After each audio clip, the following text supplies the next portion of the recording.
今日のモ活は懐かしい筋肉マン消しゴム塗装動画シリーズ。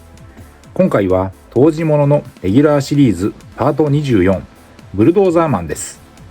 残虐の神が憑依した本来のソルジャーチームの一員だった超人です。水性アクリル塗料でペイントをしました。このブルドーザーマンがラインナップされたパート24のブックレットです。ちなみにこの小冊子そのものは当時を再現した復刻版。後年に発売されたコンプリートボックスの付録でした。表紙にある筋肉マン温度のキャラクターが数体、そしてオプションパーツ付きのネプチューンマンや今回のブルドーザーマンと同じく本来のソルジャーチームのウールマンなど個性豊かなラインナップで組まれたパートでした。ペイントするブルドーザーマンの消しゴムの塗装前です。ペールオレンジの使用、経年の汚れ、黄ばみ、黒ずみはありましたがペイントに影響するほどではなかったのでそのまま工程を進めていきました。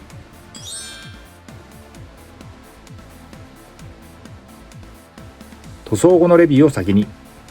ブルドーザーマンはアニメでは未登場だったので超人図鑑カラーを参考にカラーリングしました。黄色と茶系、黒を基調にした彩色になりました。下処理から塗装の様子は記録していますのでここから詳しくご覧ください。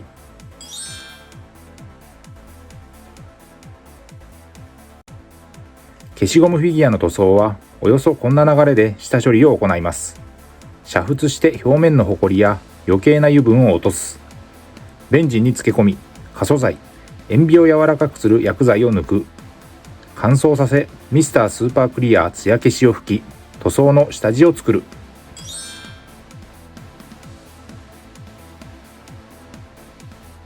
そして塗装です。ペイントの様子はダイジェストで使用したカラーごとに見ていきます。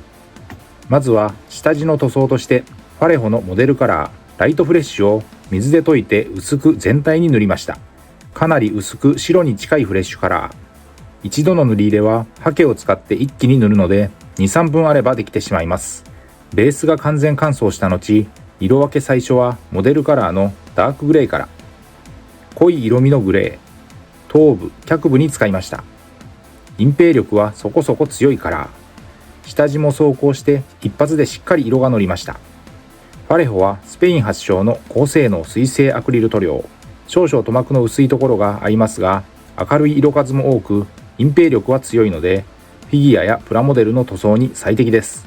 続いてボディのメインカラーである黄色です。ゲームカラーのゴールドイエローです。黄色は元来隠蔽力には課題のある色ですがこの塗料は優秀。オレンジに寄せた色味でその分隠蔽力強く扱いやすい。塗装箇所が多く面積が大きいのでシタデルカラーのテクニカルラーミアンメリウムという溶剤塗料も使って適度に薄めながら色をのせていきました。ペイントは筆ムラを作らないように筆の先端で叩くように塗りました。フォローで入れるシタデルカラーのテクニカルは本来血のり、錆、泥、雪、粘液、宝石のような質感などミニチュアに特殊効果やリアルな質感を簡単に追加できる特殊配合の水性塗料シリーズです。ブルドーザーマンはカナダ出身の残虐超人で重機ブルドーザーがモチーフの超人です。大井争奪編連載時の読者応募採用超人でレギュラーシリーズでも後発のキャラクターだったので知名度はそれほどないかもしれません。頭部などそこそこ凝ったデザインをしています。ここで目元に黒、ゲームカラーのブラック、脚部と胴体正面に銀色を使いました。ゲームカラーのシルバーです。さすがの銀の発色の良さ、一発で色が乗りました。ゲームカラーはファンタジックな特別色で人物、モンスターゲーフィギュアに適した鮮やかな色をメインとしています。色分け最後は肌カラーになります。ゲームカラーのレザーブラウンを使用です。こちらはさほど隠蔽力は強くない塗料になります。フェイス、首元、胴体、腕部、脚部と様々に塗装箇所があるので塗って別の箇所にかかっているうちに乾いて重ね塗りしてを続けてじっくり色をのせていきました。塗料は水性アクリルのファレホとシタデルカラーを併用しました。筆は基本は模型塗装用の面相筆。面積の広い箇所はハケなどを使って時短させ、効率よくペイントをしました。この塗装で用いた塗料はこちら。塗装にかかった時間は約50分でした。塗装後はソフト99コーポレーションのボデーペンクリアを全体に吹き乾燥させます。台座をつけて塗装後です。フロントビューからリアビューまで。